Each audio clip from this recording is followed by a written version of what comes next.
етін жегенде күнөөкөр болот. Булар бале жесин, башы жесин деп айтат элем. Анткени мен билем кээ бир фактылар бар. Ошентип жетим калган балдардын акыркы бир мыдырын жеп коюшуп, анан булар кээде карыз калып союп коюшуп, ошол балдар анан тамак төлөй албай мектепке бара албай. Кадимкидей мектепке бут кийими жок болуп, сумкасы жок болуп, үйдө көмүрү жок болуп, үшүп калып, ал эмес ооруп, өлүп калган учурлар дагы бар.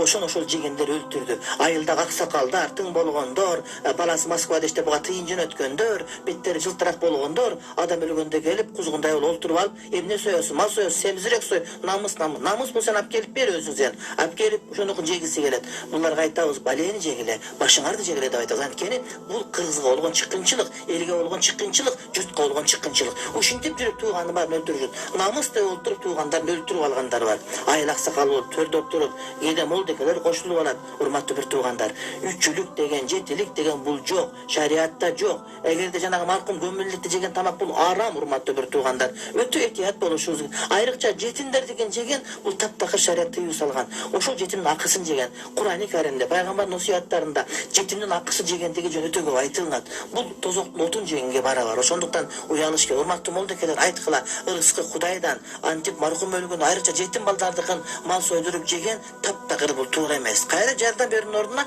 аларды ошентип сызык отургузуп, алар таптакыр банкрот кылып, аларды көчөгө калтырып, дырдай жылаңач кылып, жерге отургузуп кеткен бул таптакыр туура эмес. Инсаптуулукка туура келбейт. Мындай адамдар аксакал болгонго да татыктуу эмес, аксакал болуп төргө отурганга татыктуу эмес. Ал эмес салам айтканга жарыбай турган адамдар, адам деп айтканга барбай турган акмактар деп айтсак туура болот. Кудайым ушундан сактасын, Кудайым шерменде кылбасын, Кудайым шерменде кылбасын.